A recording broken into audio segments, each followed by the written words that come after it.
La puce quantique de Google vient de révéler un tout nouvel état de la matière qui alimente le débat sur le multivers. L'Albanie a désigné un chatbot d'intelligence artificielle comme ministre pour combattre la corruption. Des chercheurs chinois disent avoir créé un modèle similaire au cerveau, jusqu'à 100 fois plus rapide que ChatGPT. Les États-Unis exigent donc qu'OpenAI et Anthropic soumettent leur modèle à des contrôles de sécurité gouvernementaux. Ce qui semblait autrefois impossible est en train de se produire en ce moment. Parlons-en, commençons par la puce quantique de Google, parce que, honnêtement, c'est l'un de ces sujets où l'on a l'impression de voir la physique se plier en temps réel. Des scientifiques travaillant avec le processeur quantique Willow de Google, aux côtés d'équipes de Princeton et de l'Université technique de Munich, viennent au sens de réaliser quelque chose qui n'existait jusqu'ici que sur le papier. Ils ont réussi à créer ce qu'on appelle un état topologique de Floquet. Si ce nom ne vous dit pas grand-chose au début, voici l'explication. Dans la vie courante, on associe la matière à des phases comme la glace, l'eau liquide ou la vapeur. Ce sont des états d'équilibre, stables et prévisibles, décrits par la thermodynamique classique. Mais la mécanique quantique est complexe. Elle permet des phases de la matière qui n'existent que lorsque le système est constamment sollicité, perturbé et maintenu hors de l'équilibre. C'est ça l'état de Floquet. Un tout nouvel état de la matière qui apparaît sous des changements rythmiques et répétitifs que la physique classique ne peut tout simplement pas décrire. Pour réellement observer cet état, les chercheurs ont dû faire preuve de créativité. Ils ont créé un algorithme interférométrique permettant de visualiser les motifs d'interférence quantique, ce qui leur a permis de suivre la transmutation de particules exotiques. Des particules qui, jusqu'à présent, n'avaient été prédites que sur le papier. Ce n'est pas qu'une expérience intéressante, c'est le moment où les processeurs quantiques deviennent des laboratoires pour étudier la matière inaccessible aux méthodes classiques. Les puces quantiques, comme Willow, ne visant pas seulement la vitesse, elles permettent d'explorer une physique inédite. Willow a déjà prouvé qu'il savait tout bouleverser. En 2023, cette puce a réalisé un calcul en moins de 5 minutes qui aurait littéralement pris des milliards d'années aux superordinateurs les plus rapides. À ce moment, les gens ont reparlé de l'interprétation des mondes multiples de Hugh Everett, selon laquelle notre univers fait partie d'une infinité d'autres. La mécanique quantique est déjà centrale dans ce débat, et des découvertes comme l'état de Floquet l'alimentent encore plus. Ce n'est pas une preuve du multivers, mais cela laisse assurément cette porte grande ouverte. Ce qui rend cela encore plus important, ce sont les applications potentielles. En montrant que des processeurs comme Willow simulent ces états instables, les scientifiques affirment pouvoir explorer la physique de l'impossible. Cela pourrait avoir des répercussions sur de nouvelles technologies quantiques, la science des matériaux, et peut-être même conduire à des avancées dans les systèmes énergétiques ou de communication dans les décennies à venir. Nous entrons dans une nouvelle ère de la simulation quantique. Passons maintenant à l'Albanie, car le prochain sujet est incroyable, mais d'une manière totalement différente. Le pays vient tout juste de nommer un nouveau ministre, et non, ce n'est pas un humain, c'est un chatbot d'intelligence artificielle nommé Diela. Ce bot a officiellement reçu la mission de gérer les marchés publics dans le but d'éradiquer la corruption. Et si vous connaissez un peu l'histoire récente de l'Albanie, la corruption a été un énorme obstacle. C'est l'une des raisons pour lesquelles le pays peine encore à rejoindre l'Union européenne après avoir essayé depuis 2009. Diela a été lancée en janvier comme assistante pour aider les citoyens à utiliser le portail de l'e-gouvernement albanais, les guidant dans les formulaires, affaires judiciaires et démarches administratives. Rien de très original. Cet été, le Premier ministre Adi Rama a mentionné un ministre numérique doté d'une intelligence artificielle que beaucoup pensaient être de simples spéculations. Quelques mois plus tard, Diela accède directement au cabinet ministériel. Rama a déclaré qu'elle est la première membre du cabinet créé virtuellement par l'intelligence artificielle sans présence physique. C'est très important à la fois symboliquement et pratiquement.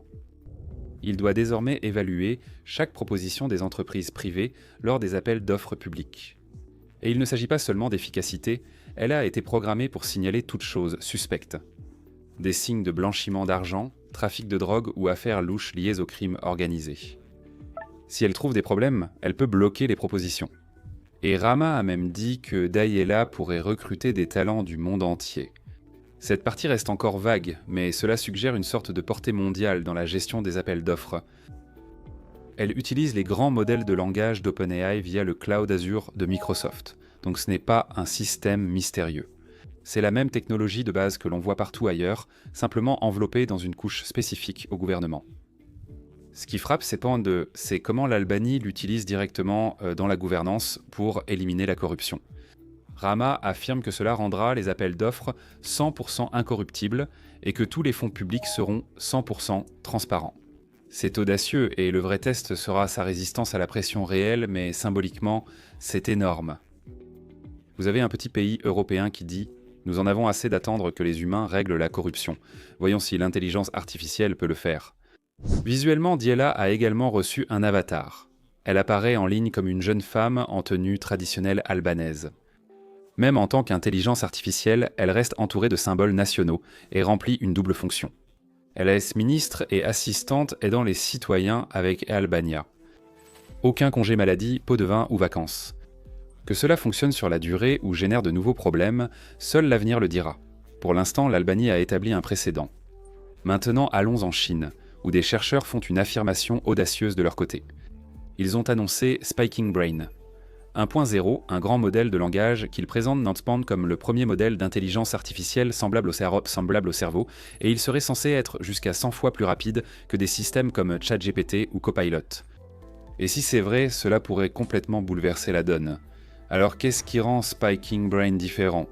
Pour comprendre, il faut voir comment fonctionnent les modèles de langage. Les modèles comme Generative Pre-trained Transformer traitent les phrases en une seule fois. Ils utilisent ce qu'on appelle le mécanisme d'attention, qui établit des relations entre chaque mot de l'entrée.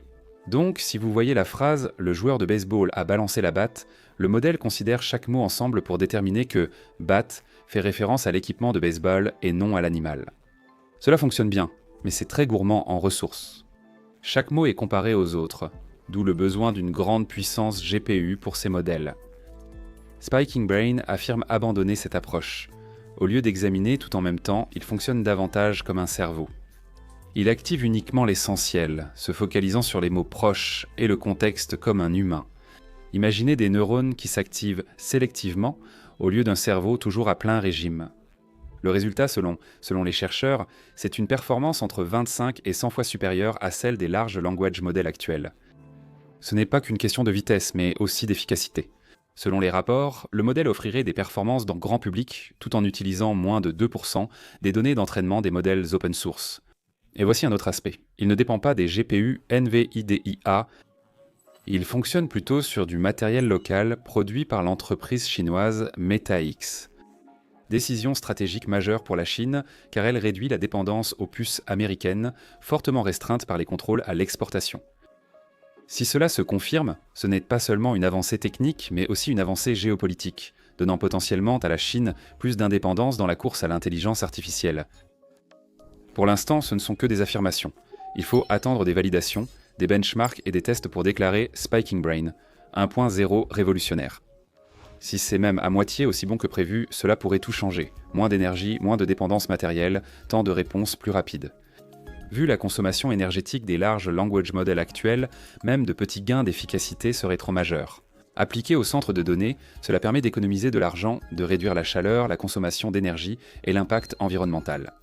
Si cette approche inspirée du cerveau s'avère efficace, elle pourrait indiquer la prochaine étape évolutive pour les large language models. En parlant de supervision et des prochaines étapes, le gouvernement des États-Unis vient de prendre une mesure importante. Open Intelligence Artificielle et Anthropic ont accepté de faire évaluer leur nouveau modèle par l'Institut de la sécurité de l'intelligence artificielle des États-Unis avant leur publication. Google discute pour faire pareil.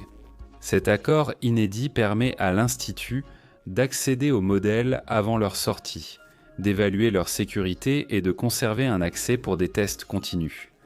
L'Institut a été fondé en 2023 par un décret de l'administration Biden. Son rôle est de tester, d'évaluer et d'établir des directives pour s'assurer que le développement de l'intelligence artificielle n'entraîne pas de conséquences imprévues. Ils ne le font pas seuls.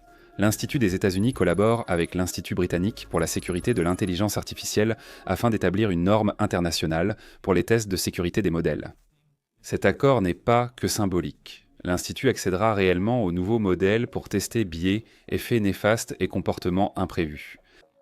La Californie a adopté le projet de loi du Sénat Dix 1147 imposant aux modèles d'intelligence artificielle coûteux ou à grande échelle des contrôles de sécurité et un interrupteur d'arrêt avec poursuite en cas de non-respect. Les mesures fédérales et étatiques rendent aux la supervision obligatoire, obligeant OpenAI, Anthropic et Google à prouver leur conformité à l'intelligence artificielle impactant désormais élections, santé, finances et autres secteurs. C'est tout pour aujourd'hui. Donnez votre avis en commentaire et likez si cette analyse vous a été utile. Et bien sûr, abonnez-vous si vous ne voulez pas manquer la suite. Merci d'avoir regardé et on se retrouve dans la prochaine vidéo.